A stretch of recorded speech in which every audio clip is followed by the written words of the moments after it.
Joe, in the movie we watched this week, Shooter, it stars an ex-pop star, Mark Wahlberg. Do you remember the first time you ever saw Marky Mark and the Funky Bunch? I do. I remember the MTV video of Good Vibrations. Mm-hmm. And I knew he was the brother of Donnie Wahlberg from NKOTB or New Kids on the Block. But he was like hardcore and he was a rapper. And I remember not quite being sure if it was a joke. Like, are we supposed to be laughing at this or not? Was it real? Then he was like the Calvin Klein model. Right. Was he doing bench presses in the rain in that video? I think he was. I don't remember. It could have been Walk on the Wild Side. Yeah. Too. I don't remember.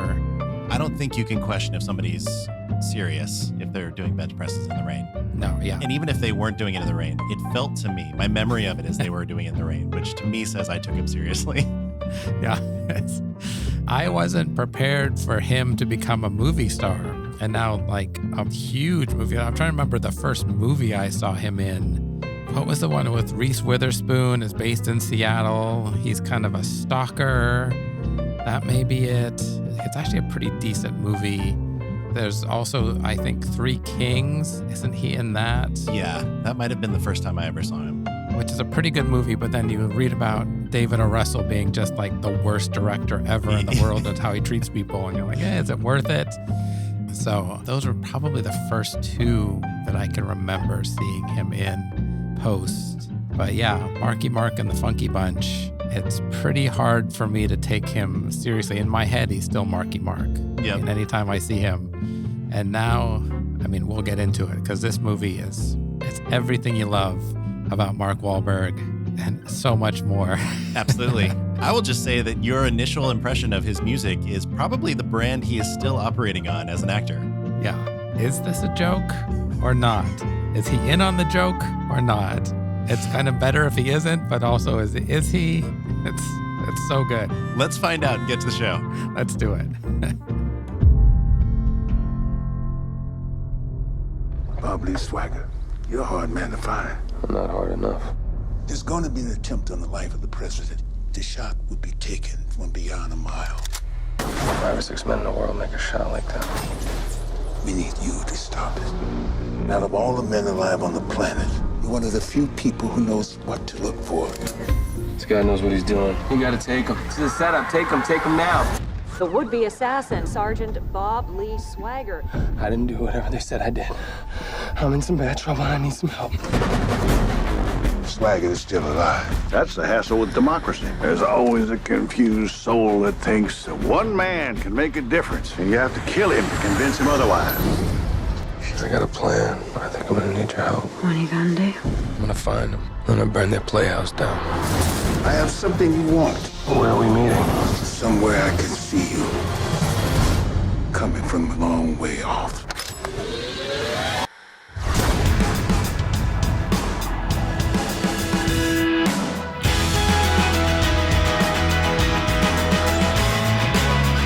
The year is 2007. Antoine Fuqua, director of Training Day, teams up with Marky Mark, Mark Wahlberg, to make a movie called Shooter. We are also talking about, in this classic film, please wait as I pull up the IMDb page because I have completely forgotten who else is in Michael this movie. Pena. Oh, Michael Pena. Come on. Who else is in this? Danny Glover is in Absolutely. this, as well as one of the Mara sisters, and I can't remember if Kate Mara. Tate Donovan shows up in this movie. Elias Koteas is in this film. He's kind of that guy. Yeah, he's that guy. Yeah. Ned Beatty is in this movie. Mm-hmm. Joe Sky Tucker. I am so excited about this episode. I have been so excited about recording this for like 8 days now. What makes Shooter a great bad movie? Oh my God, so many things. I'm just going to be a total fanboy about how much I love this movie. And really for no good reason when you start digesting all of the insanity of it. Yeah. This movie is awesome. I enjoy every second of it. It's so ridiculous. Okay, so I have to stop for a second and say, you could not accept Sylvester Stallone as a Gabe. Right. I can never accept Marky Mark as a Bob. No. His name is Bob Swagger in this. No, his name is Bob Lee Yeah. Swagger. Bob Lee Swagger. He is not a Bob. It's not a Nobody Bob. calls him Bob. Nope. He's Bob Lee. Yeah. Bob Lee or Swagger. Yep. Or they call him his rank from the military, but his name is ridiculous. There are so many ridiculous tropes in this movie that make it awesome. You have an opening scene. So he is the greatest sniper in.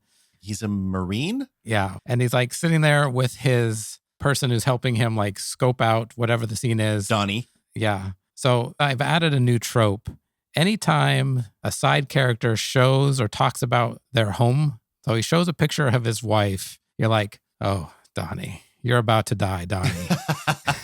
You're talking about the opening scene where they're up on a ledge and they're looking over at a road. They're just shoving exposition wherever they can fit it. Yep. It seemed like an afterthought to me, but maybe it wasn't. I don't know. Yeah. So they're sitting there for, you assume, days. Yep. He chooses the moment that the caravan of cars is driving towards them with helicopters and support. Yeah. To talk about his wife back home. Right. And I was like, oh, here we go. About to die. It's on. Totally. So right off the bat, you have a great action sequence. Actually, the first half of this movie is really a solid action movie. Really sets it up well. You know, he leaves the military after that and is kind of pulled back out of retirement. Yep. And then the last half of the movie just goes sideways in the most spectacular way. It's so many crazy things happen. So you have a crazy conspiracy. You have a movie that I don't feel like they knew how to end.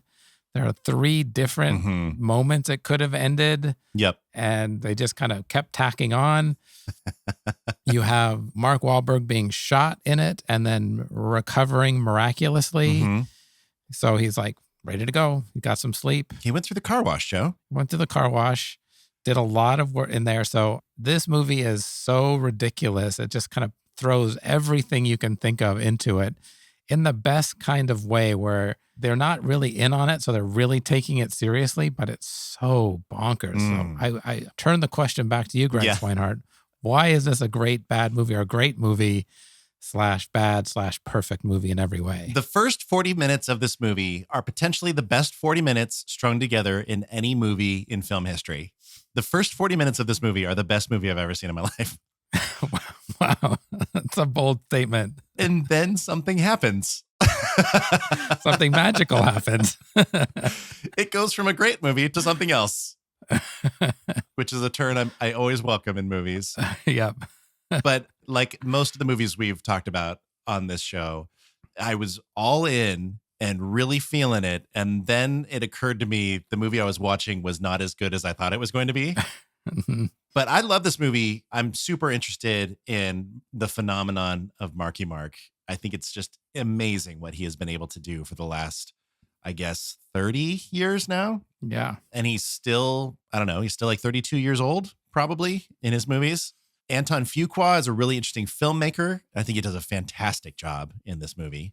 Why is this movie great? It opens with this incredible shot in Africa. We pass over like a burning village, and then we kind of go over an oil pipeline that's prominently displayed. The colors are incredible in this movie. The DP on this thing was just unbelievable. It was doing what all the best movies do, and it was doing British Columbia for Ethiopia in that opening shot. They said, yeah, we couldn't believe it. This spot in British Columbia totally looked like Ethiopia. And it was like, does it? Does it though, guys?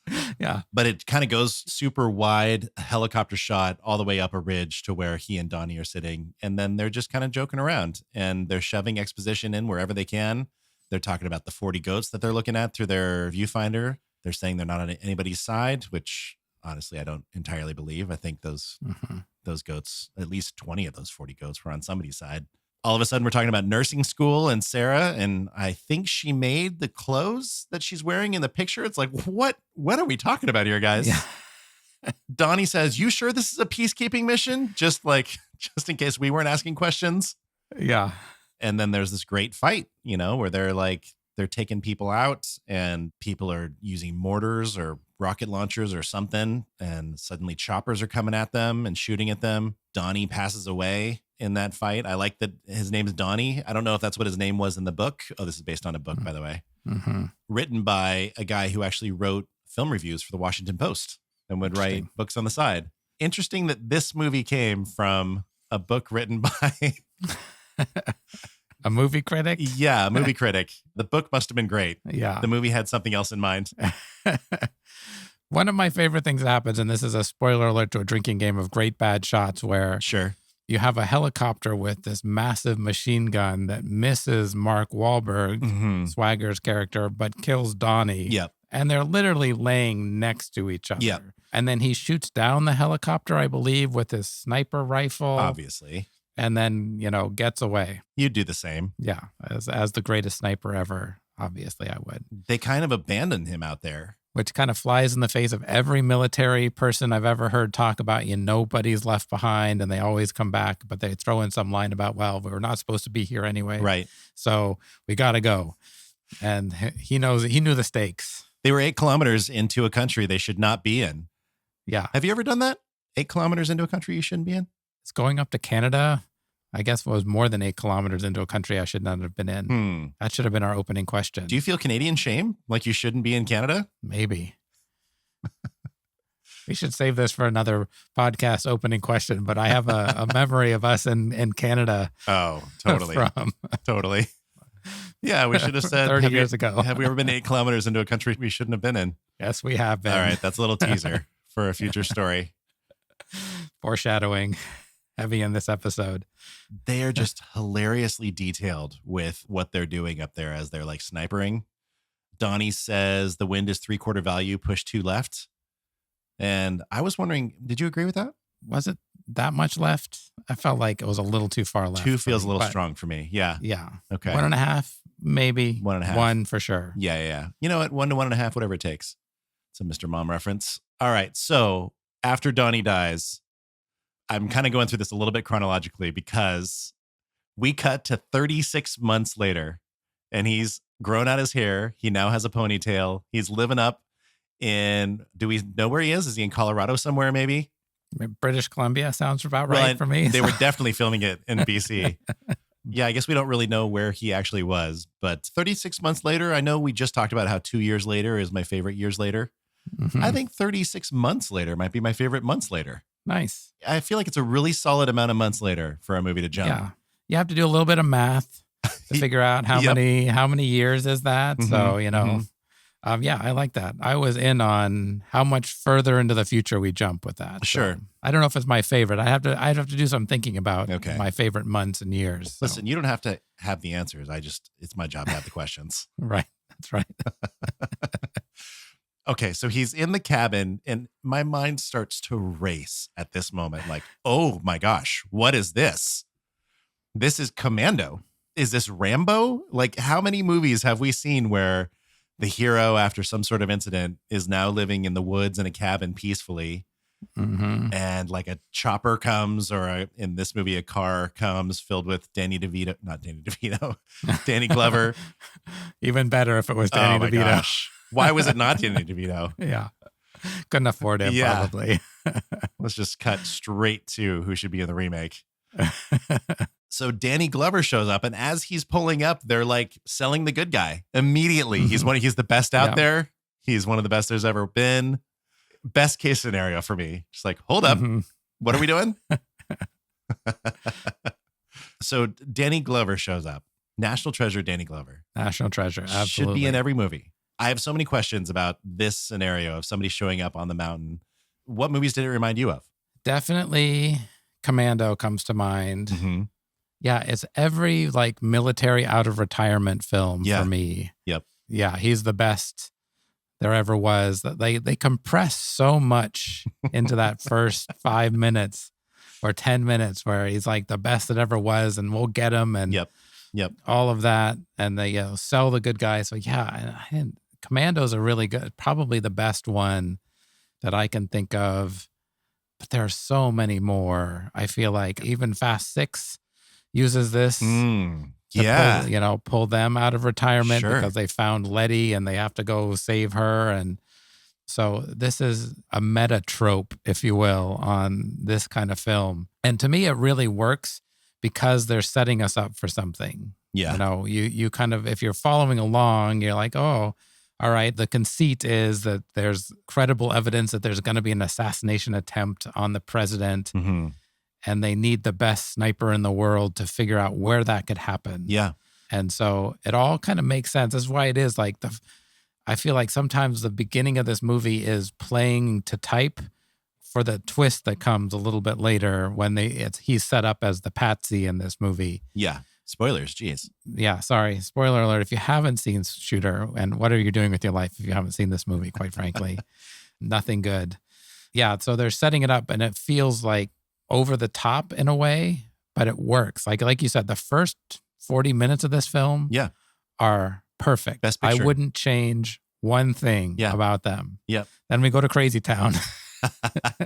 and it's somehow even better, but not quite, doesn't hold together as well. Right. Danny Glover is saying that they have good intelligence from inside the government that somebody's going to attempt the life of the president. So they need to go outside of the government to do the recon on it.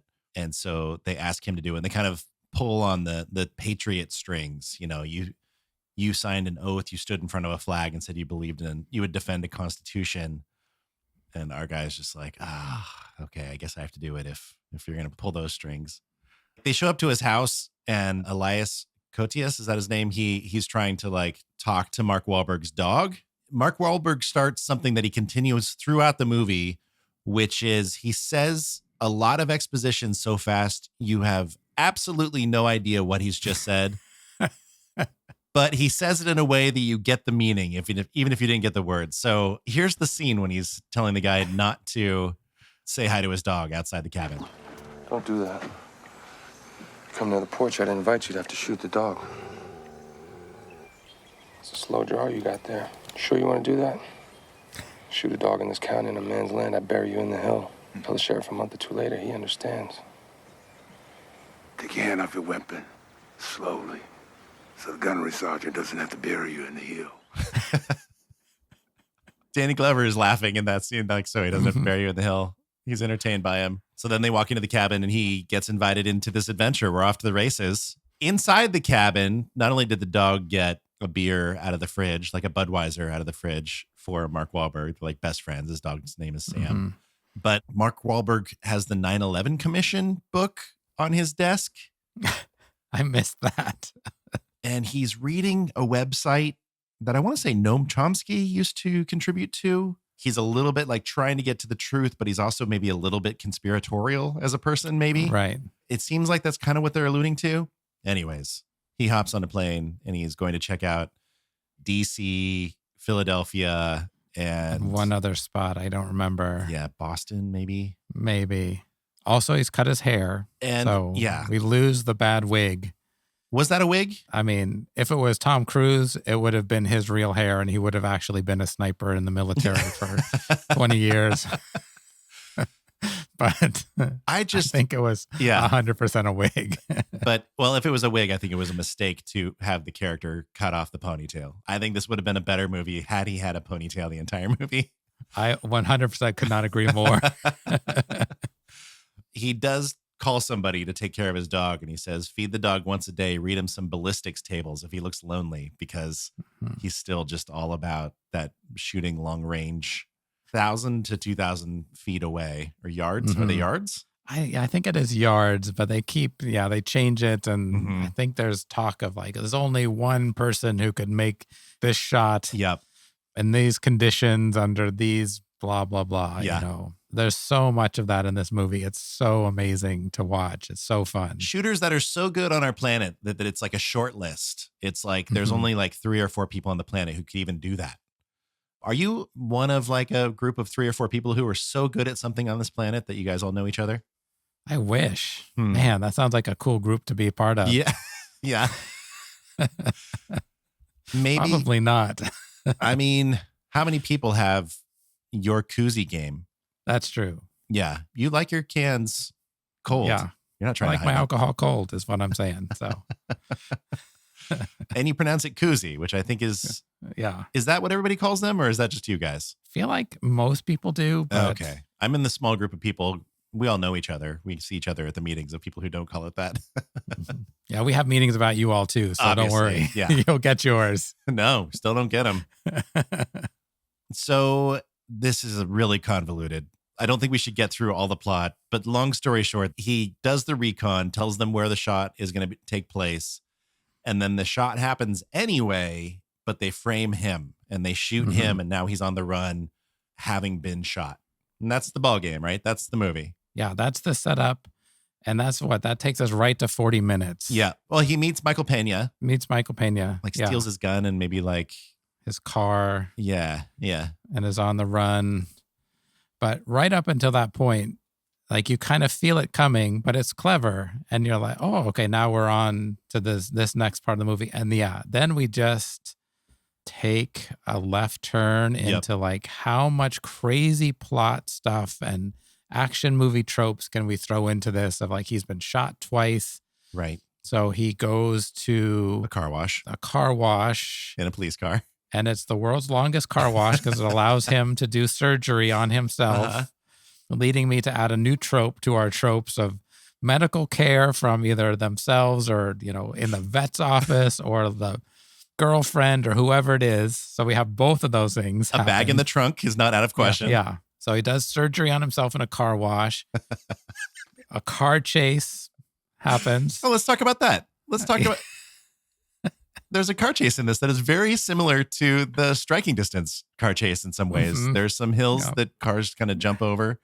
Did we lose any hubcaps in this one? I didn't see any, but we didn't have cars with hubcaps. So that's the only reason why. That's the problem. Yeah. Well shot. Very well shot action scene. What did you think of it? I liked it. I like the car chase, you know, because you can feel like, how is he going to get out of this? I always like moments where he's going to get out of it, but you're in the moment and it's well directed. It's a fun car chase. And, I think he changes cars at one point. I may have that wrong, but I can't remember. Might be another scene where there's a car chase, but this movie is so trope filled that I might be confusing it with other movies that use that. Yeah. But it's a fun car chase. You feel like everyone is coming to get him. On the radio, you can hear they're closing in. There's helicopters and lots of other cars and police officers and Secret Service and whoever else are coming in the FBI. So it's pretty fun of how he gets out of it. Yeah. And then he ends up in a car wash doing surgery on himself. Right. And then he leaves that car wash in the most suspicious way anyone has ever left. He like floors it out and like almost hits a car. And then the cops are like, oh, there he is. There he is. Yeah. It's so obvious. Not subtle. No, not at all. And then he gets chased. There are 6 helicopters, I think, in the air looking for him. That sounds about right. Yeah. We still have 2 years or 3 years until Unstoppable by Tony Scott comes out. We didn't even realize it, but a couple years before, Shooter was like, you know what we're going to do? We're going to put 6 of those things in the sky and see most of them in every shot.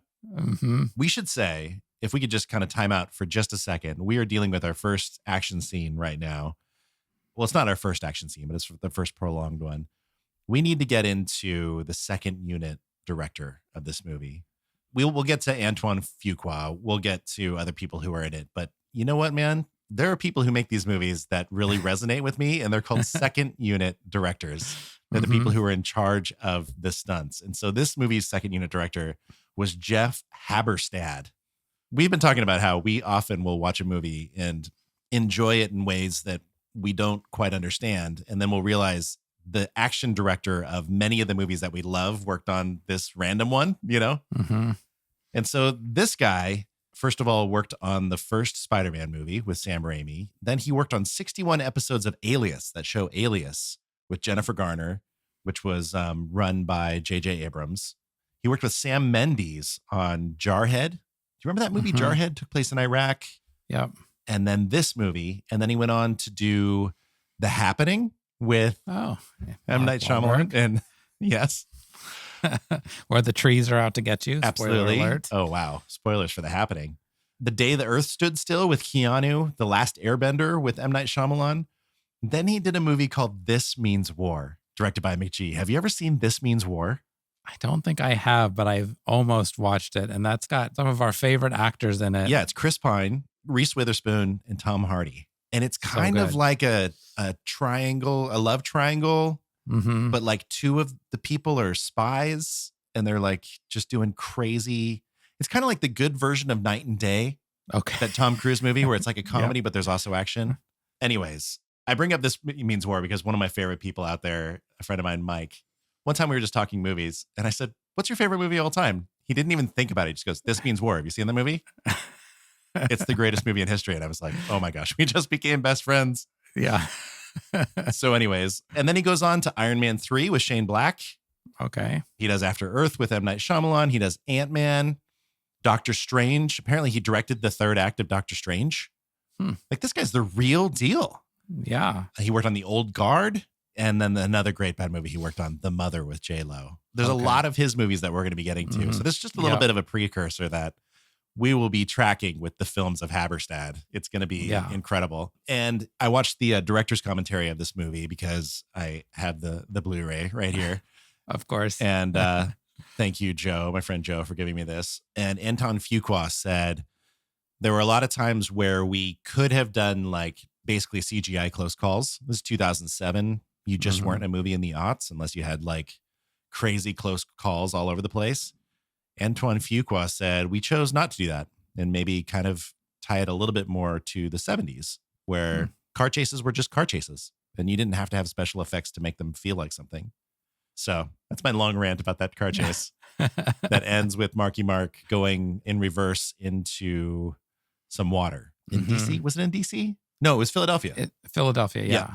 In reverse into water and then, swims to safety with 2 gunshot wounds, but he went to the car wash to patch himself up. Yep. So that he's at least I don't know. I don't even know how to explain these things. He like grabs onto a rope that's coming off of a barge that's being pulled by a tugboat. I would love to get to work that way, honestly. It looked like a pretty good way to go. And then we meet very much like the crew from The Fugitive, Tommy Lee Jones. They basically try to invoke a fugitive where it's like there's this crew coming together and they're going to be looking for him. And they're sort of funny. It's exactly out of The Fugitive, which was 14 years before this. So here's what those guys sound like. I got a Crown Vic, black, government plates. That guy in the front seat? I want the banks of this river lined for 30 miles 5 minutes ago. That's always going to be a good sign if they need something 5 minutes ago. Yeah, I know. I was just going to say, you're in for a good moment when they needed it yesterday or 5 minutes ago or last week. So, you know, you're in good hands. Absolutely. Absolutely. Okay, there's a couple things I need to talk to you about. Let's start with the funny one. Kate Mara.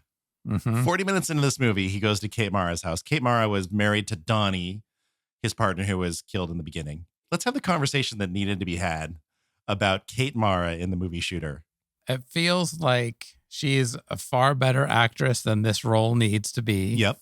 They give her nothing to work with other than, is there a comment about her talking like Donnie mentioned you in letters or something like that? So they had never met before. Right. Yeah. But there's some sort of connection. She calls 911, but then kind of doesn't follow through and kind of says it was a mistake. The fact that the wife of the partner who was killed wasn't like under surveillance pretty quickly.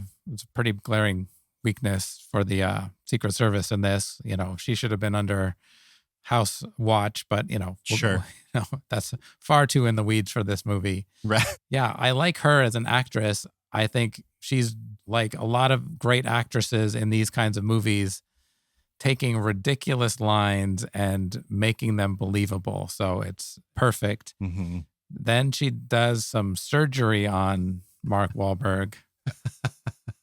My favorite unbelievable moment is he's in the background apparently doing whippids off of the whipped cream can to knock himself out so that she can perform the surgery. Another moment of him mumbling and not saying something. You ready for this? I'm gonna do all those whippets and pass out. Good luck, okay? He just starts doing whippets. She's like, what on earth? For me, this scene is so ridiculous. Yeah. Yeah. It's what makes this kind of movie so work for me so well.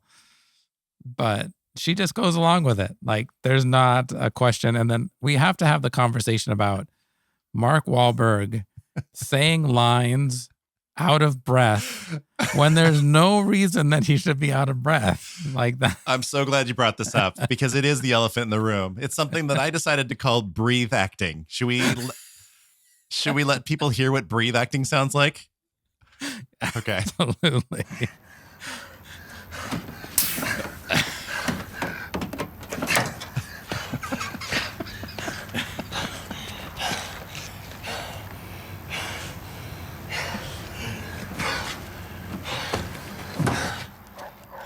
Breathe acting.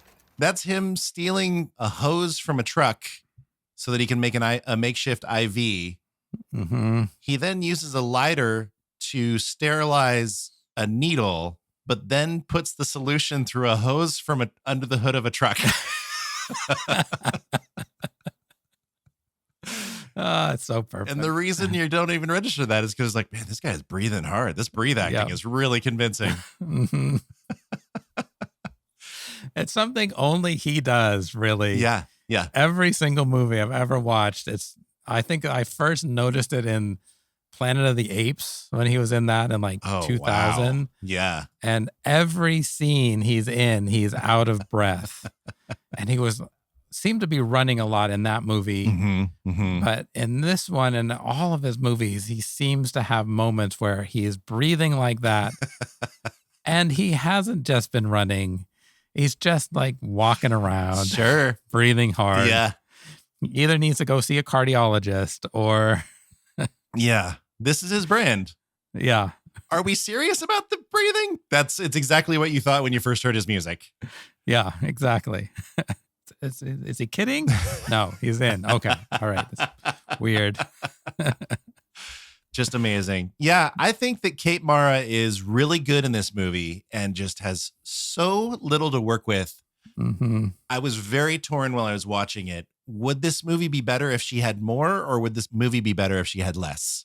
And I think it would have been better, honestly, in either direction. Yeah. Where it sits right now, with also a couple of the other plot points, it's just kind of like, I don't think this is all quite working together after the 40-minute mark. It starts to really kind of waver in my mind in its quality.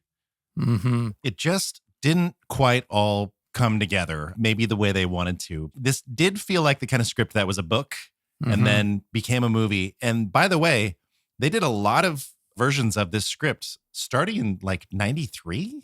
I want to say, like, they started. Crazy. William Goldman did a draft of this movie. There was a time when William Friedkin was going to direct this movie, and he was going to make it with Tommy Lee Jones as Bob Lee Swagger.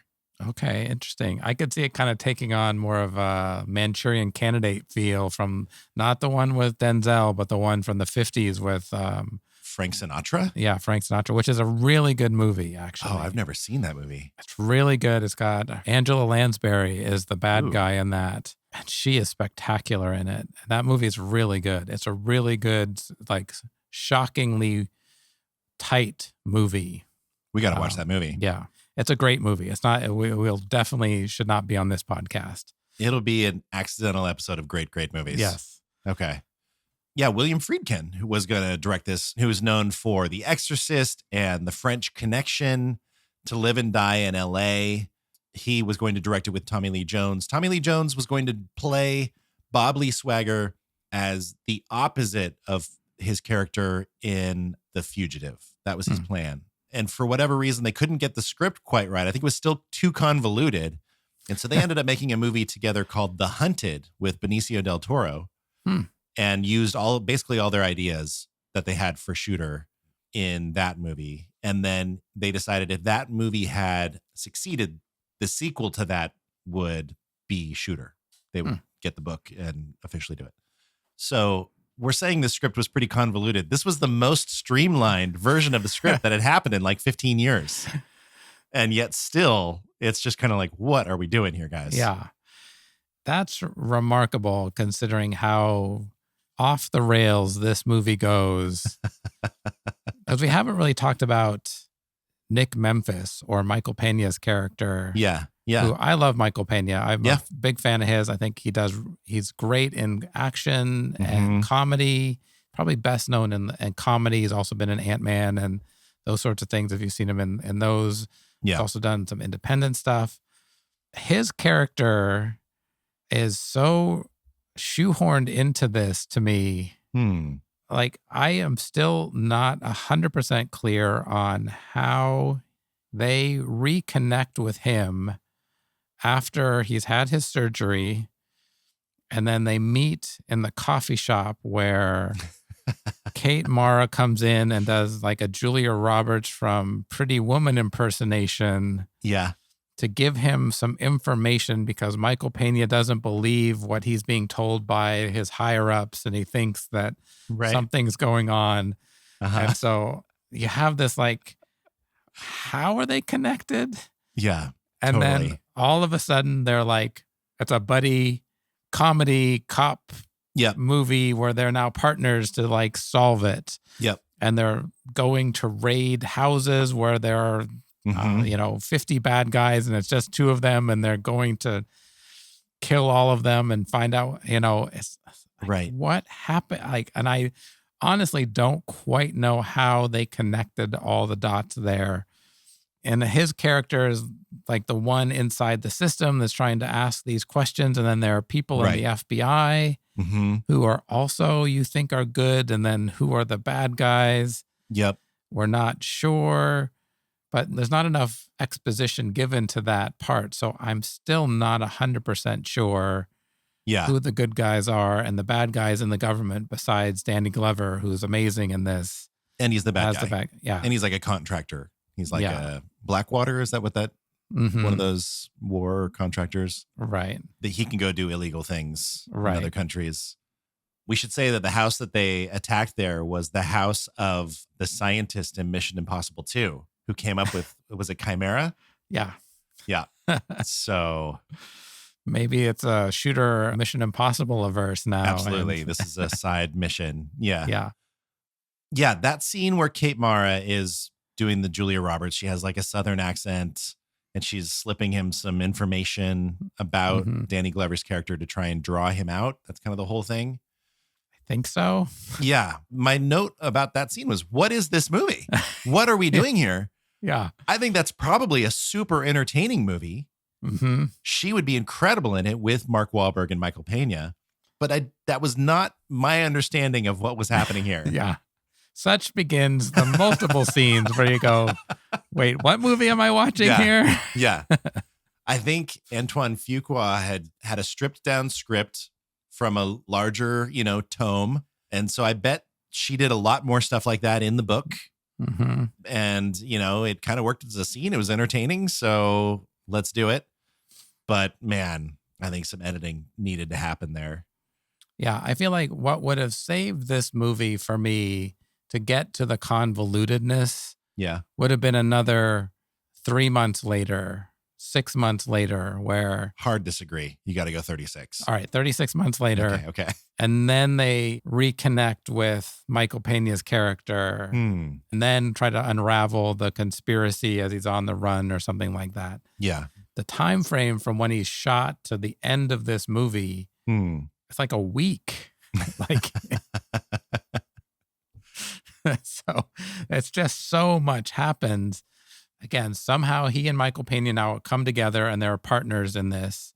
Yep. And they go to a hardware store and then are able to make military grade like explosives from just what they found at the hardware store. Yeah, from Walmart. Yeah. I want to say there was napalm involved. Yeah, napalm and like explosives on timers and they have amazing amounts of guns and ammunition, just like randomly. He's taught Michael Pena how to be a long distance sniper. He teaches them slow is smooth and smooth is fast. Yep. And so that's all it takes, apparently, to teach someone how to be a great sniper. Absolutely. Yeah. So you have like moments like this where you're like, one, how did they get there? Nobody noticed them. They're, he's like the most wanted man on the planet who just tried to assassinate the president, but accidentally, in air quotes, killed the prime minister of South Africa at an event. And so, but he's able to walk into a Walmart and buy an insane amount of ammunition and guns and explosives. Yeah. But he's got the cowboy hat on. So yeah, that's how nobody recognized him. Right. And then they make all of this in like an hour, and then they're ready to attack a well-fortified house with the only other sniper in the world that could have made that shot, who did make the shot. The guy who invented Chimera. Yes. Yeah. The scientist who invented Chimera, also the world's second best sniper. You said so many things have happened in this movie up until that point. One of those things was Mark Wahlberg got to walk in slow motion in front of a flag out of nowhere. There are multiple moments where he gets to walk in slow motion in front of either an American flag or an explosion. It's so glorious. Those are the moments where, I get a little distracted by, they're in Walmart and they're buying all this stuff. And then you have a moment like that and you're like, oh yeah, this is a movie for me. Absolutely. This is my movie. Absolutely. And dear listener, if you're confused about where we are in the movie, so are we. Yep. Yeah, totally. Rana Mitra is the person who, she doesn't have a name in the movie. I think she has a name in the credits, but she has a much bigger role apparently in the book. And Michael Pena is working with her. She says something, you're asking questions that are above your pay grade, which is also just a tell that we're watching a great bad movie. Yeah. She's also lit like she's in an entirely different film. There's some story that Antoine Fuqua is telling. In the commentary, he talked a lot about how he was using light to tell the story as well. When somebody isn't telling the truth, they're in a shadow. And when they start telling the truth, they move towards the light. That happens multiple times. That's the blocking in all kinds of scenes. He's pointing out who's telling the truth and who isn't. But he never mentions her. But she looks like she's in a completely different film. It's like she had okay, I need to be in soft lighting at all times. And she spent 2 days on this film. It's all in the office. Yep. FBI office somewhere. Yep. In Philadelphia. And it's awesome.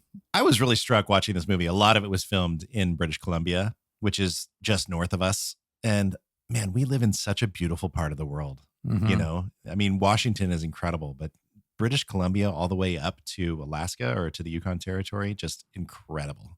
Yeah. So I loved this movie for that reason as well. It's like, gosh, it is beautiful up there. We need more movies like that. I might watch The Edge. Is that what that movie was called with the bear with Alec Baldwin, Anthony Hopkins, filmed up in Banff? Yeah, and we're rewatching right now the X-Files from the beginning. The first 4 or 5 seasons are filmed in Vancouver. Yeah, and it's like, here we are in Virginia, and it's like, oh, that looks exactly like a rainy northwestern forest. Oh, interesting. Right. That's weird that there's a Tim Hortons there. Anyways. Yeah.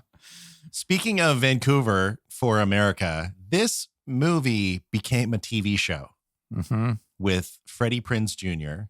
and Omar Epps in the Danny Glover role, although I think he's a good guy.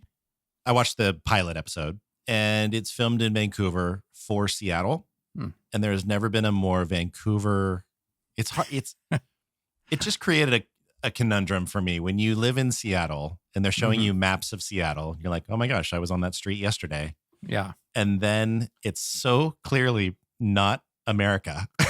It's so clearly Vancouver. Yeah. Everything's in metric. It's such a bummer. It must be a bummer to live in New York and be like, well, how did you get from that part of town to that part of town in one sentence of dialogue? Yeah. People in LA are just livid every time this happens, I'm sure.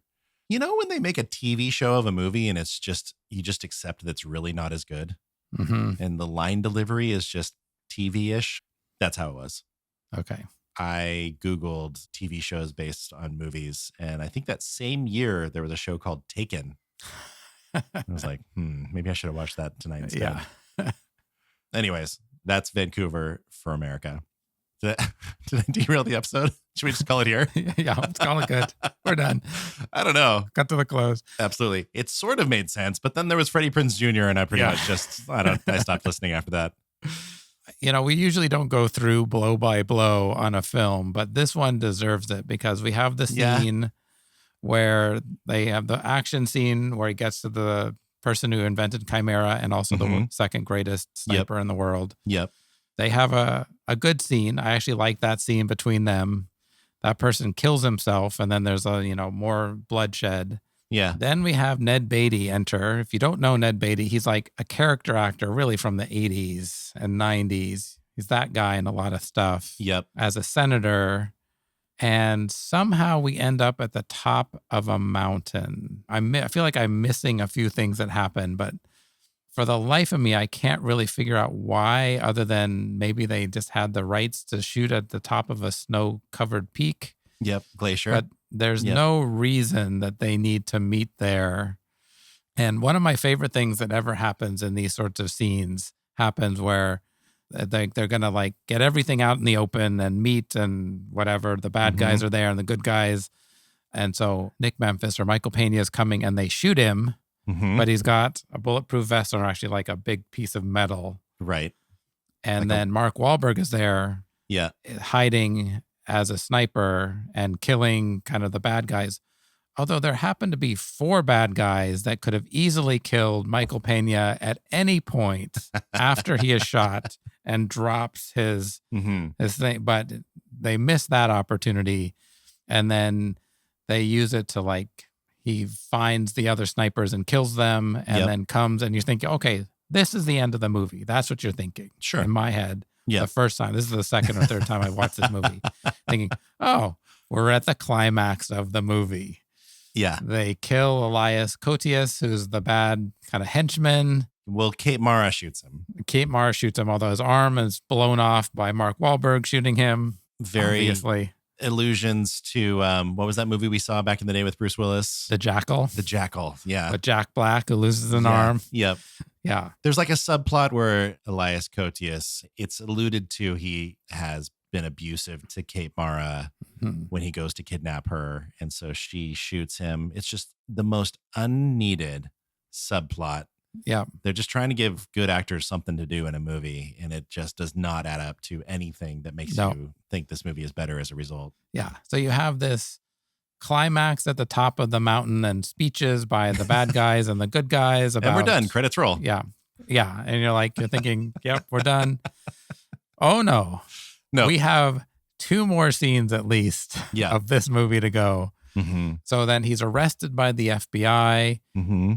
And somehow, because he requested it, he gets a meeting with either the Secretary of Defense or the Secretary of State or the head of the CIA.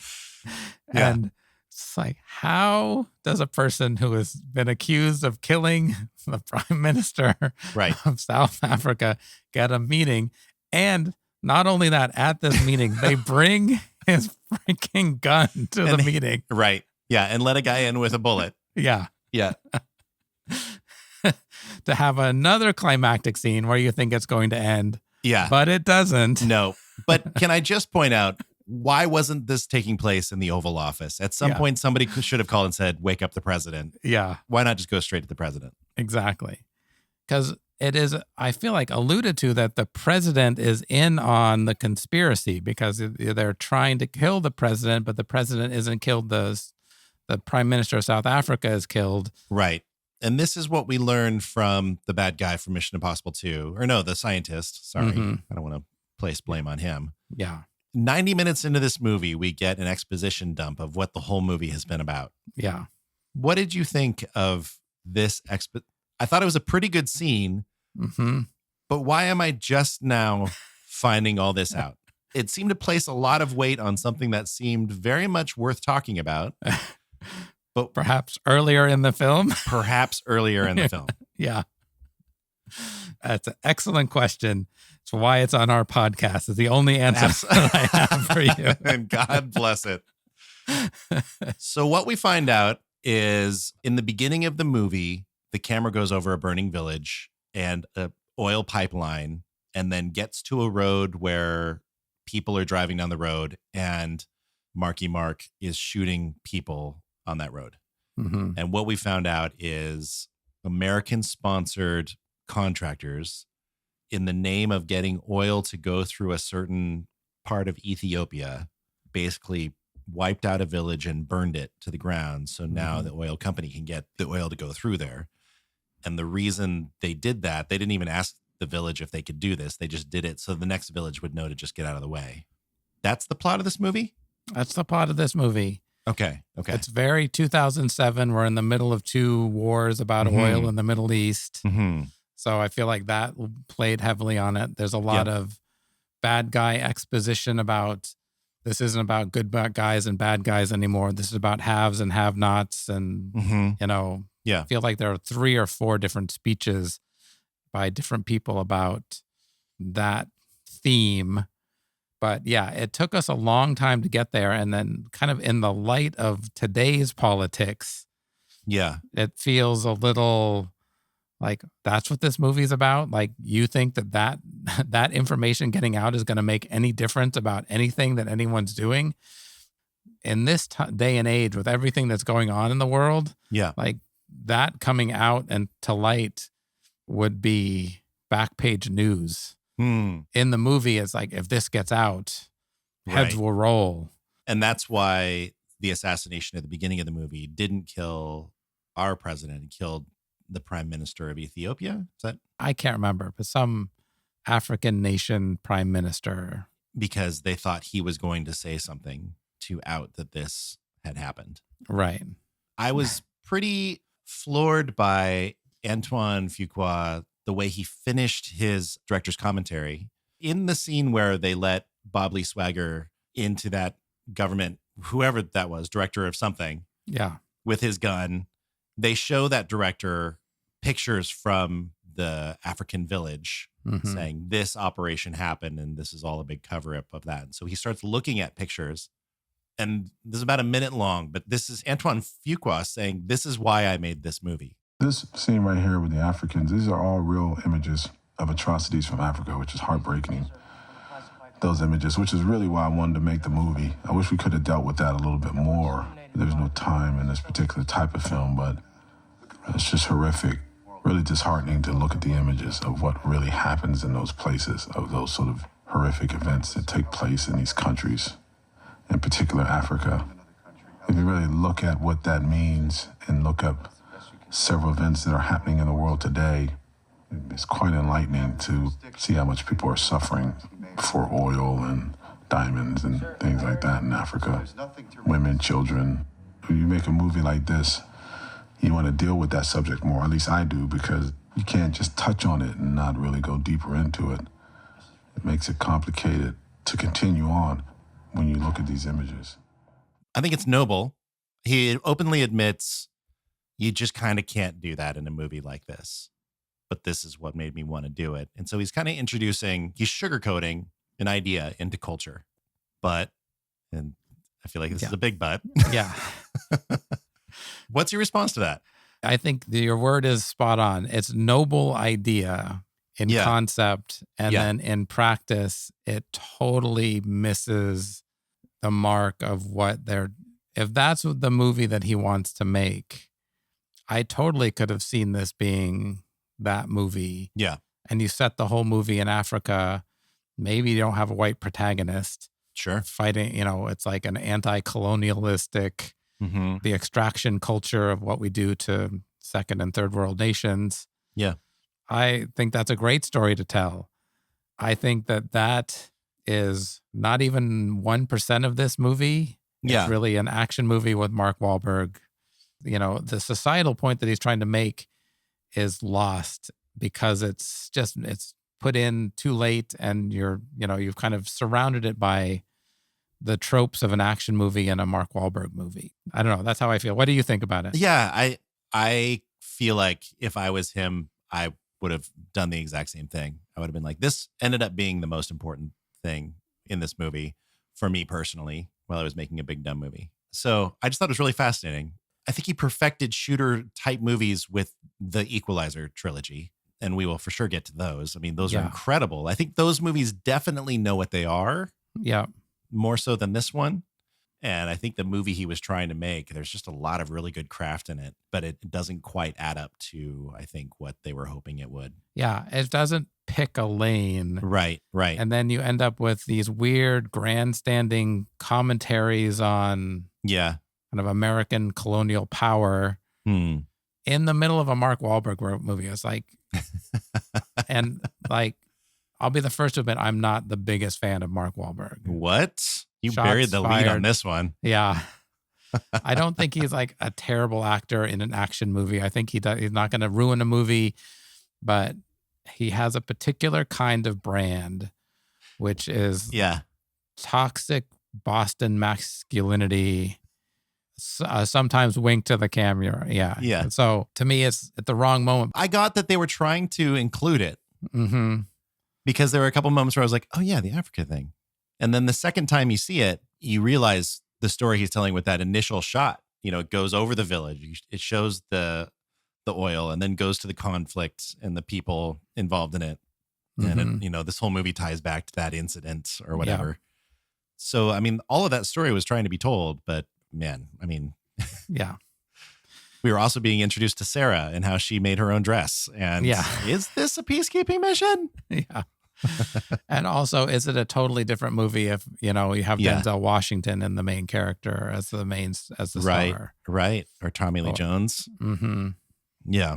You know, and if you lean into the political conspiracy, you know, and not have it be an action movie and have, you know, action elements, you can change it, but we're jumping into how do you fix this movie, which is our important question later on in the episode. So yeah.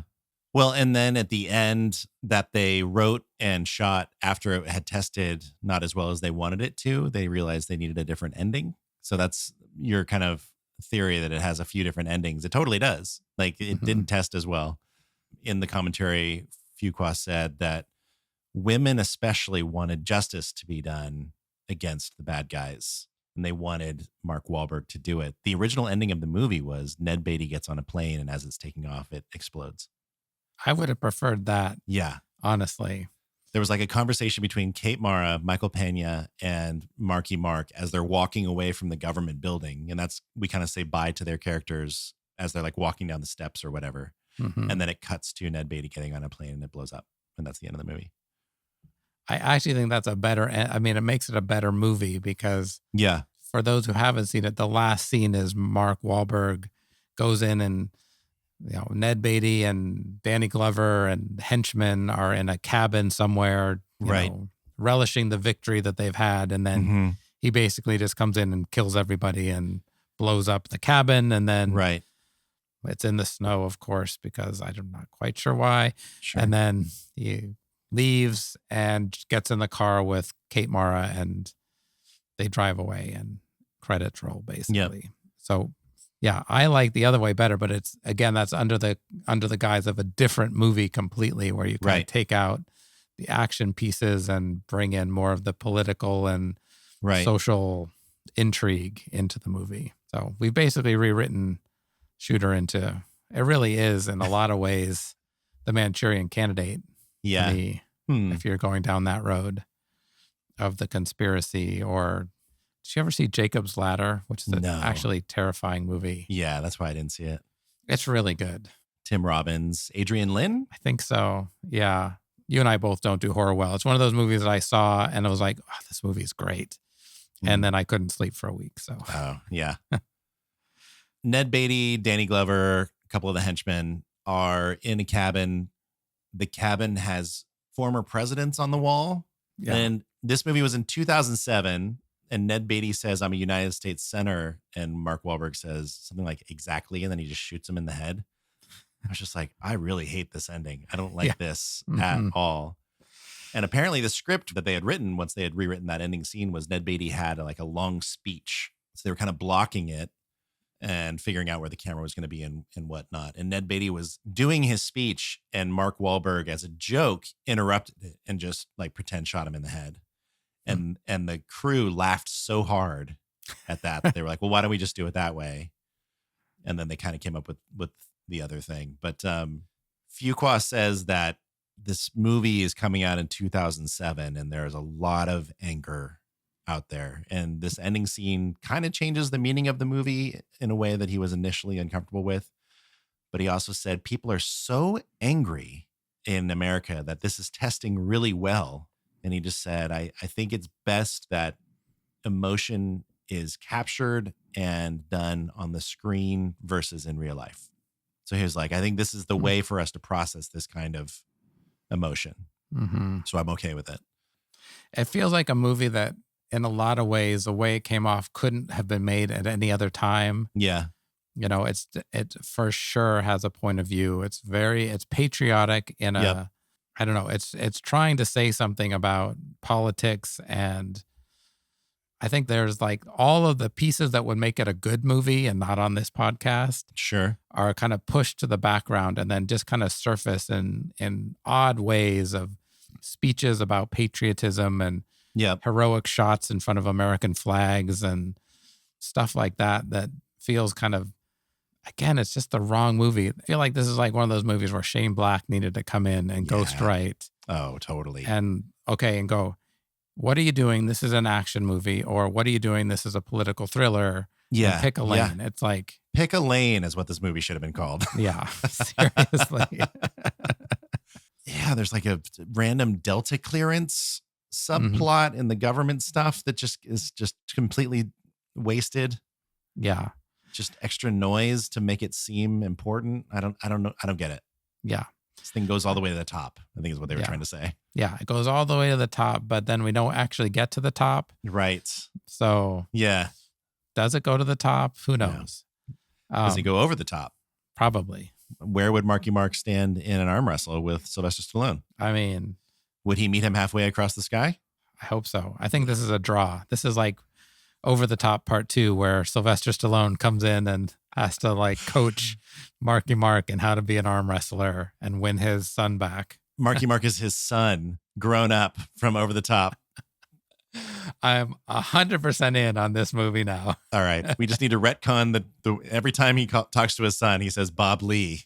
Okay, let me ask you a couple of questions before we get on to the other important things that we're doing. Danny Glover only refers to Mark Wahlberg either as Gunny or son. He calls him son so many times throughout this movie. How old do I have to be before I can refer to everybody as son? I would say 60. 60 is probably the year. Okay. Then it doesn't feel weird. It's just like a kind of a little bit of a quirky thing, but also kind of endearing. So yeah. I'm confused whether Mark Wahlberg was walking slowly or was actually in slow motion. I got confused a couple times in this movie. It was hard for me to tell which was going on. It could have been both. It was like, put your best strut on. Yep. Take it slow, and then we'll even just like slow so maybe the frame rate isn't slow-mo, but it's just like turned down just a notch, you know? Yeah. Just a little bit of cleanup. Michael Pena was incredible in this movie. Mm-hmm. And like you were saying, I'm not sure he entirely fit. I want a world where he does entirely fit in this movie. I thought they did a pretty good job of him just going full Pena. He's just so funny and vulnerable, and he just has that natural new guy energy, you know? Mm-hmm. So I don't even know if that's who the character was entirely. I guess he was like 3 weeks into the job or whatever. Oh, I missed that too in this, but he knows that sugar was popular during the Napoleonic War in that one scene. It's like, yeah, they're throwing that in there.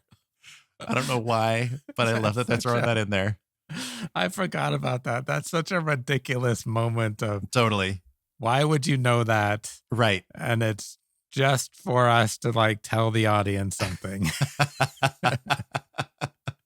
And in 2000, I probably saw this like late 2007 on DVD. The actual moment when I realized this movie was made for me. And I want to say I was laughing so hard I might have fallen off the couch that I was sitting on, is the scene when Marky Mark sneaks up upon the bad guys who have taken Michael Pena prisoner in like a boathouse. And he shoots all of them, and they don't know where the shots are coming from. But if they were to look out like the garage door to the lake, they would notice a boat sitting out there that he is sitting in with his sniper rifle. He's literally a sitting duck right there in the lake next to the house Yet he somehow gets them and they did not see it happening at all. And it was just like, he was right there in the boat with the gun. How did they not notice that? Probably the hardest I laughed in 2007. Mhm. I'll just go ahead Yeah. and say that. It was Fair. one of the moments that brought the most joy for me in my life.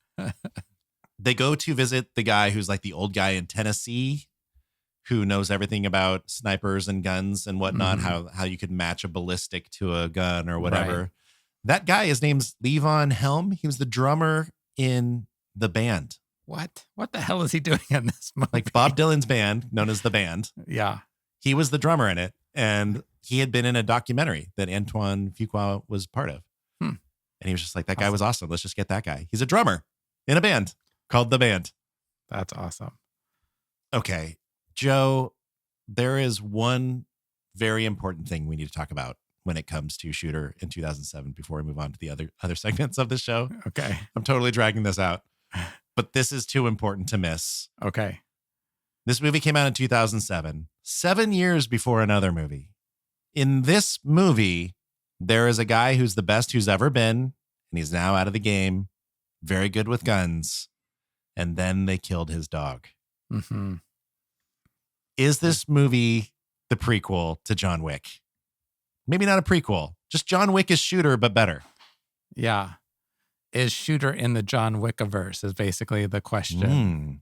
Okay. I did think about that. They don't show it. It's not as graphic as in John Wick. Mm-hmm. That's actually hard for me to watch in John Wick, like Right. as Yeah. it should be for anyone who's not a sociopath. Sure. In this movie, we just find out they killed his dog. Yeah. But maybe. I feel like if it was a little bit more straightforward, I think what John Wick does so well is there's no political intrigue or like it's just No. pure. They Yeah. killed his dog and he's Right. going to kill everybody Yeah. responsible. And Yep. you're like, I'm in. I'm in. I get it. If you have to invent something called gun fu to make it happen, so Yeah. be it. So be it. Yeah. All right. And vent away. So it can maybe we can grandfather Shooter in as a somehow connected, but or maybe Shooter walks so John Wick can run or something like that. Shooter might have invented it, but John Wick perfected it. Yeah, exactly. Okay. I don't think you understand. These boys killed my dog. Anyways, anything else you want to mention about this movie before we get to some facts and figures about it? I feel like we need to, now that we've talked about the entire plot of this movie in probably excruciating detail for most people, we should do the back of the box. Oh my gosh.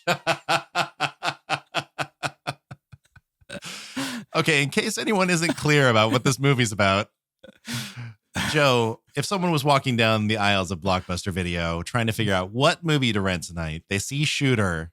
Well, that's interesting. Mark Wahlberg, he's got a gun on the front. What would it say on the back of the box to entice them to rent the movie? It's the back of the box.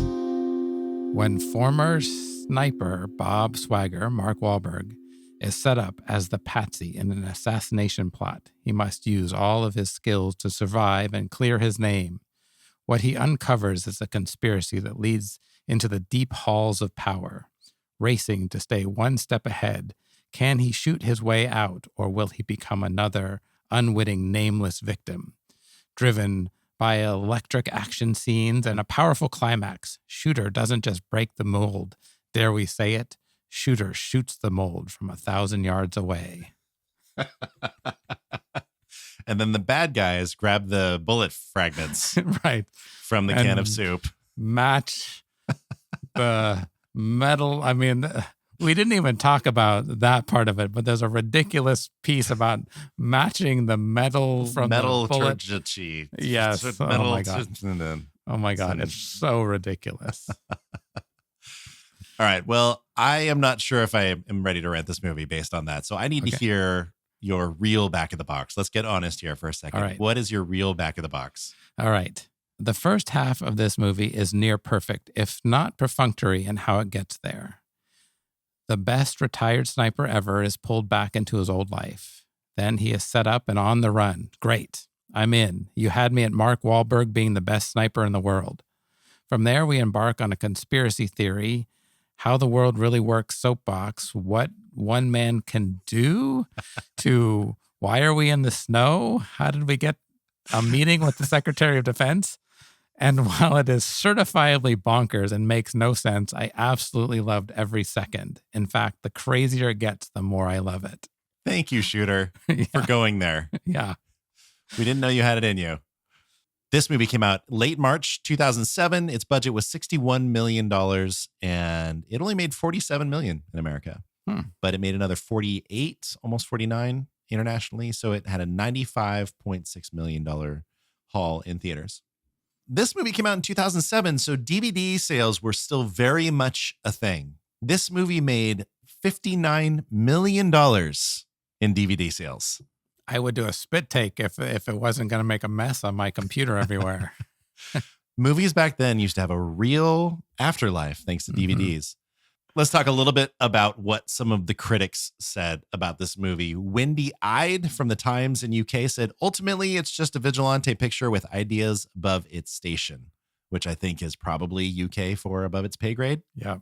Ben Walters from Time Out said, the film's weird, thin politics become harder to swallow as it lurches from setup to setup. Agreed. Yeah. Both of them are right, but also I didn't love this movie, so. Yep. Yeah. Richard Roper, who you have to think his friends when he was growing up called him Dickie Ropes around the neighborhood. He said, it's one of those conspiracy thrillers that keeps on asking you to take a leap of faith until you get tired of leaping and you just start laughing in all the wrong places. That sounds like a great bad movie. Yeah, Richard but in a good Roper. way. Yeah. Joe, I want to finish with Maura McDonald from the Seattle Times, who says, a competent, if uninspired action thriller. And we've read her reviews in the past, kind of shots fired, typically, so to speak, from the Seattle Times and Maura McDonald. But I went back to read a bunch of her reviews of movies, and I am so on board with her writing and her reviews. She's really incredible. Check out this paragraph from her review of this movie. Wahlberg, a recent Academy Award nominee for The Departed, never makes his character distinctive, but rather relies on his usual flinty toughness. The role of action hero suits him with his bland good looks and impressive biceps, but there isn't a real performance here.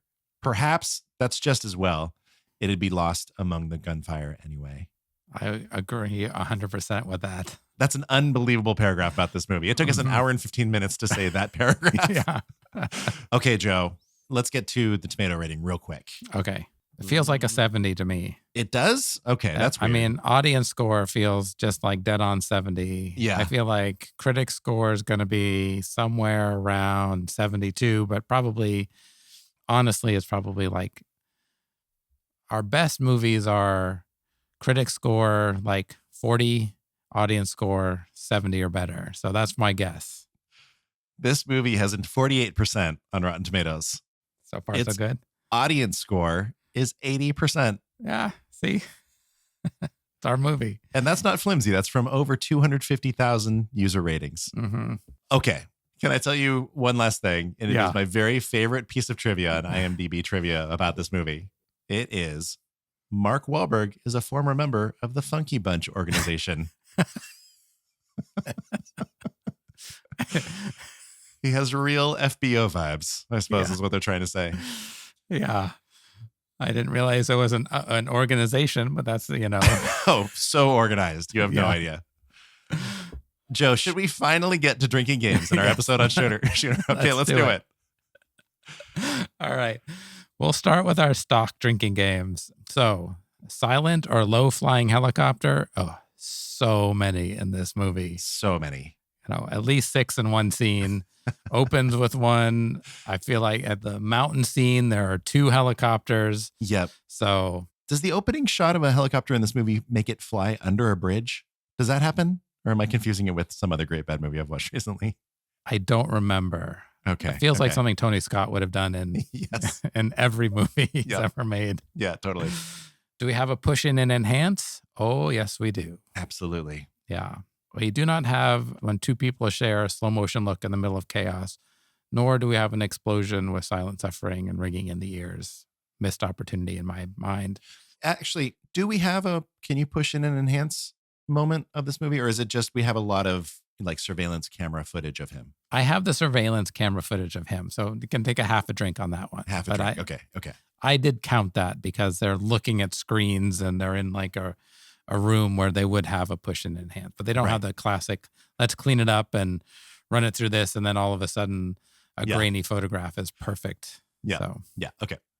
Opening credit scene where the title locks in with the sound. No. We have a burning sound behind the title, I noticed. Really? Okay. Yeah. So it does kind of invert the title. It's not white on a dark background. It's dark on the white smoke. Yeah. Okay. Yeah, but they do bring up the noise. So like whoever's doing the sound editing really leans in there. Take a drink. Yeah, take a drink. Does it flash back to dialogue 2 minutes ago? Oh, it does. There's a couple in this, but yes, drink. I also have the, kind of crazy CGI. There are a couple moments. It is pretty standard, but there are a couple moments where it's very clear. Mark Wahlberg standing in front of a green screen. So Okay. And great bad shots. Every henchman in this movie is a great bad shot, except for Mark Wahlberg, who's a great shot. A great bad shot is when someone somehow outruns a like a machine gun. Yes. Yeah. On a helicopter that's like 5 feet from them. Yeah. On a cliff. This movie is all great bad shots. Yes. Missed opportunity with streets being inextricably wet. Yeah. We do not happen to give us the room nor Interpol, which again could have been.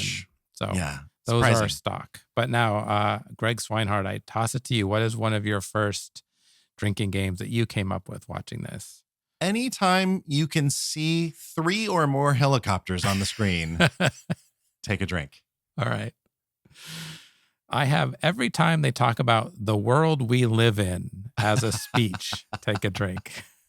That's solid. Anytime someone says Delta clearance. No, I love that.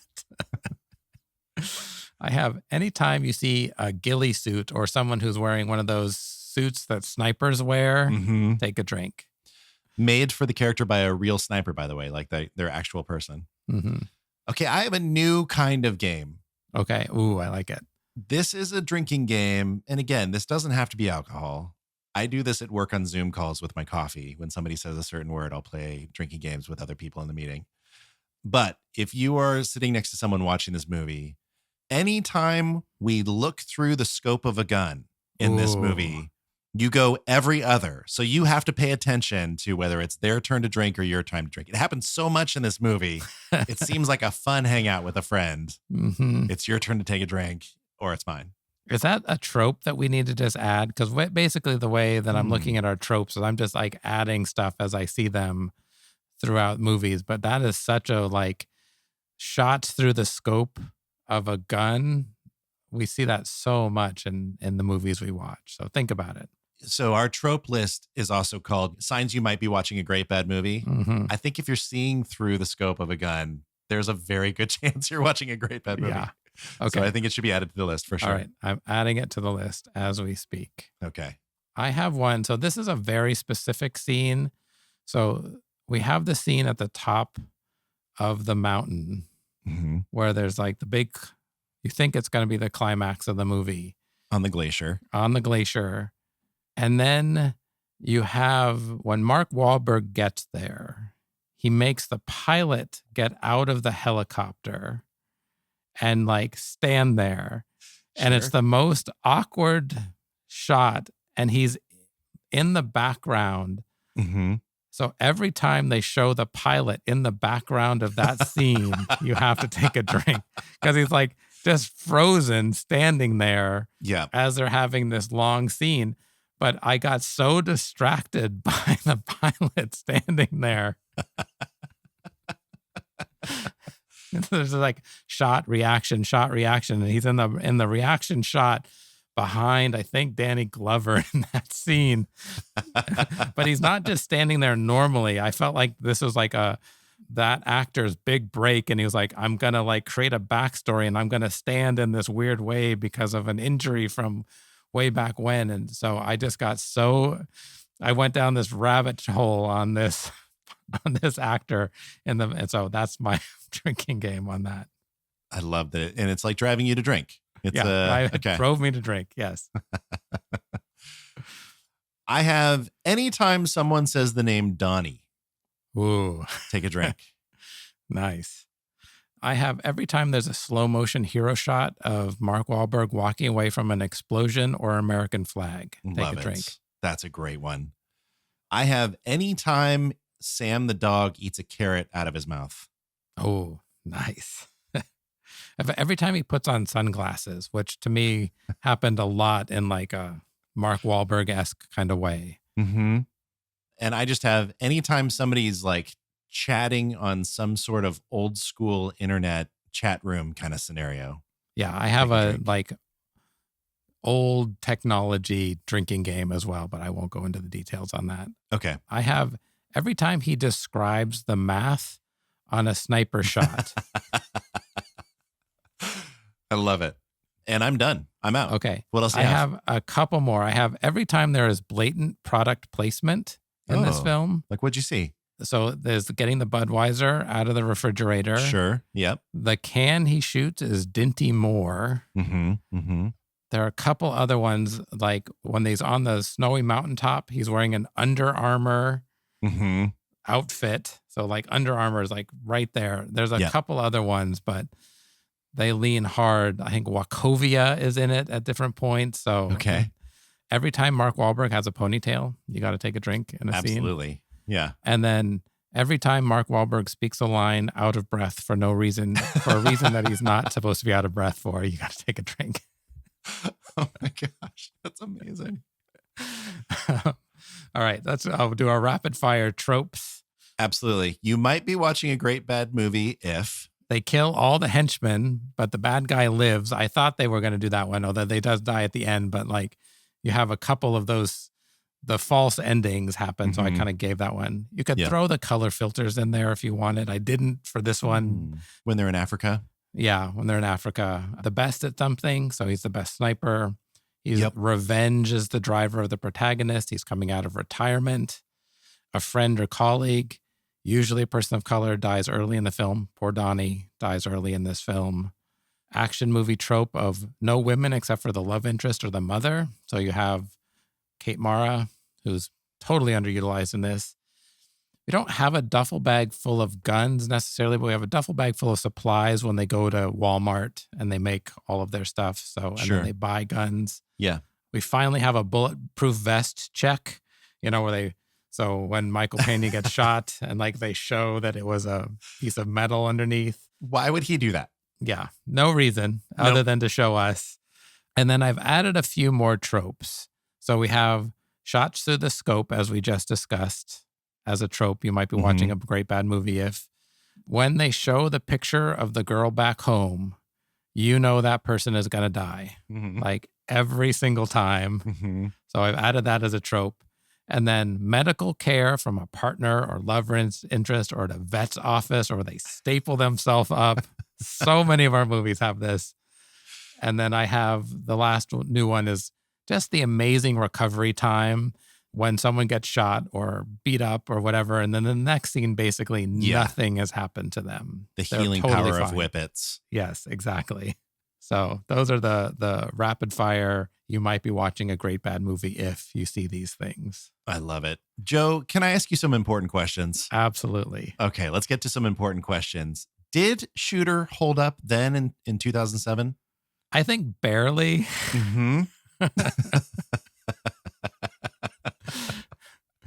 But better than it does now. Okay. Foreshadowing on the next question. The only answer I could put there was, Yeah, does it?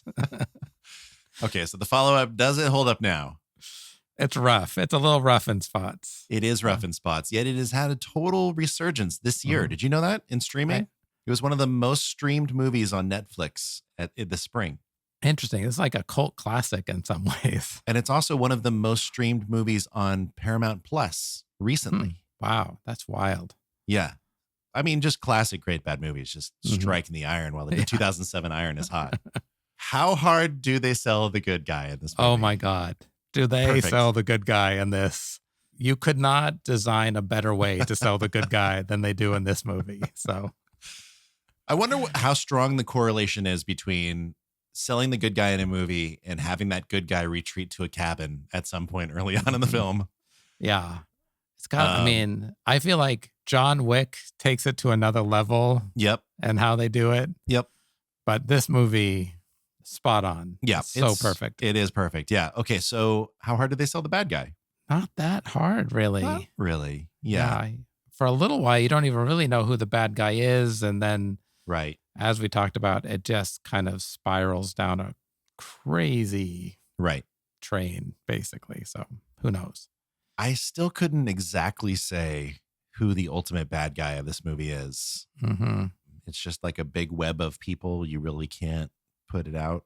It's just everybody, a lot of people out there. Why is there romance in this movie? Because they just needed to shoehorn it in somehow. Yeah. It's not a lot. Movies are stupid sometimes. Yeah. That's my answer to that.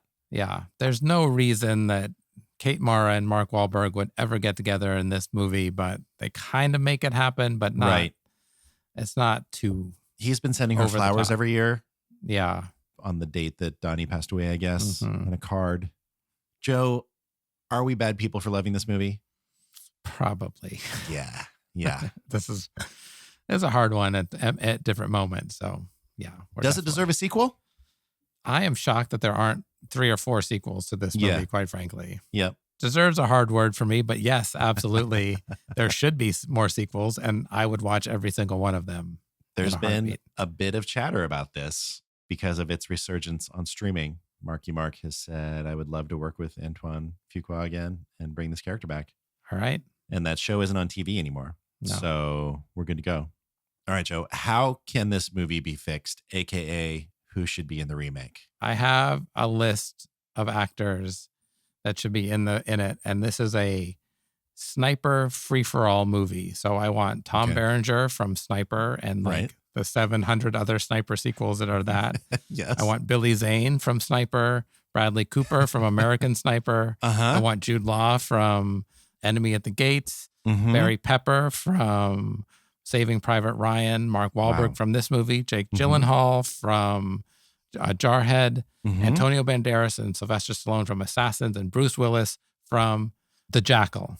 From The Jackal, yeah. So I want all of them in the same movie, and it's just Highlander style. There can only be one. Now, are they all trying to snipe each other? Sure. Or are they banding together to get the one evil sniper? No, they got to be going against each other. It is totally, to me, Highlander style. So it just takes place in like a mountain range, and they're all just sitting there, sniping each other. Lots of shots through scopes. So many cans of soup I practiced upon. All right, how are you going to fix this movie? Okay, I first of all just kind of want to apologize that I think in our last episode or two I've kind of phoned in my answers on this one. I've also not really answered how it could be fixed, and then didn't really have great ideas for the remake. So I tried to bring a little bit more to this one this time. I would like to say that if you're trying to fix this movie, we need to take a long, difficult look at Kate Mara's part. It is really rough. It either needs to be more or less. I think either would work, but it is definitely the incorrect amount right now. Agreed. So my first note is something has to be done about Kate Mara, and it's totally not her fault. That, watching her in this movie where you can see that she's really good, really reminded me of the James Bond movies with Pierce Brosnan, where I really lay the problems of those movies at the writing. He was really doing everything he could, but the writing of those movies just sometimes gave him gold, but it didn't add up to much. And he really he chewed on everything they gave him, but little rough. All right. The disturbing subplot with her and Elias Koteas is just ridiculous and has to go. So that's out as well. Yeah. They should have done more with the Africa subplot. Agreed. More should have been done. We should have spent more time there in the beginning, setting it up, and continued to talk about it throughout. We need to rewrite the ending. And actually, in rewriting, I say we just go back to the original one where the senator's plane explodes. And maybe Marky Mark has now aligned himself with like a secret department that fixes America's ugly underbelly. There's like basically some sort of MI6. Yeah. Or some sort of IMF, Impossible Mission Force. I feel like the way it ends right now, where it's just super random and he kills people and drives away, it doesn't work for me. Mm-hmm. And I do like the idea of Ned Beatty's plane exploding, but it's because like the good guys are winning, not because just the world is awful. Mm-hmm. So that's how I would fix this movie. Something that really struck me as I was watching this and then looking at Antoine Fuqua's IMDb pages, he's worked with Ethan Hawke a lot of times, famously in Training Day, but like I want to say like 4 more times. I think this movie should just straight up be remade with Ethan Hawke. I'm in. How much better would it be with Ethan Hawke? So much better. It probably gets less of a budget, but I really think it would be rooted in something a lot better. This is a big pull. I don't know if you'll get this one. Do you know who Bruce McGill is? I know the name. Have you watched the movie The Insider? Mm-hmm. There's this amazing scene in The Insider where he is a lawyer in a courtroom and he's just got this southern accent and he's just screaming at the bad guys. You don't get to instruct anything around here. This is not North Carolina, not South Carolina, nor Kentucky. This is the sovereign state of Mississippi's proceeding. Wipe that smirk off your face!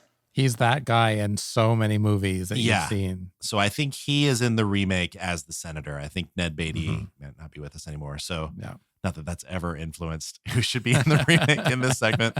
I think Bruce McGill plays a senator from the South. I think we keep Kate Mara because I honestly think she's amazing. But in the Danny Glover role, I think we should cast Danny Glover. I'm not an animal. Like Danny Glover's coming back. If there's a chance we can work with Danny Glover, we obviously bring him back. Yeah. All right, Joe. Next important question. What album is this? So I feel like I phoned this one in. Okay. And I don't really have a good reason other than I'm tying it in with a familial connection. This is New Kids on the Block, Hangin' Tough. Okay. This is Donnie Wahlberg and his boy band, 1988, setting the stage for Mark Wahlberg to be Marky Mark. I don't have a good reason. I tried to look at. I'm not gonna lie. There's no good reason. I looked at albums from 2007. I tried to think of albums that have a great first half and then go off the rails in the second half. I couldn't think of them. Sure. So I just came back to phoning it in with New Kids on the Block. So save me from myself. What did you come up with? Okay. Marky Mark's life had fallen apart. He went to a cabin. And then from that cabin was drawn out and started a new adventure. That immediately made me think about Justin Vernon, who had a band that was kind of falling apart. I think it was in Raleigh, North Carolina. He decides to leave Raleigh or wherever he was, and he drives straight through the night to northwestern Wisconsin to a remote cabin. This is in November. It's a cabin that his dad built, and it's super remote. If he wants to eat there, he basically has to go hunt it. Like he's fully pulling a Bob Lee Swagger. And he stays there for 3 or 4 months over a winter. Like he went there in November, left in February. While he's there, he's struggling for things to do. So he decides to start recording songs in the cabin. And he also discovers a box set of DVDs of Northern Exposure while he's there. And so he goes all in on Northern Exposure and just like really enjoys like hanging out with the people in his solitude. And in Northern Exposure, there's, I think, a fake celebration in the town where they all say Bon Iver to each other. And Justin Vernon emerges in February with 39 minutes. It's his first album that he puts out under the name Bon Iver, taken from Northern Exposure. And it's the album For Emma Forever Ago. And it's incredible. Bon Iver, by the way, means good winter. And that's kind of, I think, how he alluded to his time there in the cabin. He was like getting over all kinds of like liver trouble and whatever. And like he literally was like starting a new part of his life. He's like 25. So this is that first Bon Iver record, which is just one of the classics of the last 20 years. It's such a good album. And I wish that there had been a DVD of Shooter while he was there. I think he would have enjoyed it. Yeah. Maybe the music wouldn't have been as good, but that's all right. Totally. All right, Joe. Finally, at the end of our important questions, we need to rate this movie. Now, we have a scale. It goes great bad movies, good bad movies, okay bad movies, bad movies, or worst case scenario, awful bad movies. How do you rate Shooter? I would love to like give you a song and dance about how this is a good or okay, but this is a great bad movie. Wow. It has all of what I love so much in a movie of them taking themselves really seriously, trying to do something above their station or their pay grade, according to the BBC. I have a soft spot for this movie because it is so ridiculous. And I am one of those people that if you said, you want to watch Shooter? I'd be like, any time of day. I already am. Yeah, I'm in. So I know that I shouldn't rate it so high. I just love this movie. What about you? Where's your rating on this? I love it. I feel like you're reacting to your previous review of The Rundown, and I'm reacting to my previous review of The Rundown, where I gave that movie a great bad movie. You gave it a good bad movie, but we were right on the line. Yeah. I'm going to give this a good bad movie. I think there's enough in this movie that bugs me that I would maybe rather watch something else. If someone has it on, obviously I'm going to sit down and enjoy it, and I'll enjoy every minute of it. But there's just enough in here where I kind of feel like, what else do you have in your great bad movie collection that we could watch? All right. And as always, I think we should say spoilers for Shooter. Yeah, spoilers for Shooter. I mean, Joe, I think it goes without saying that we made it. Yeah, we had the conversation that needed to be had about Shooter.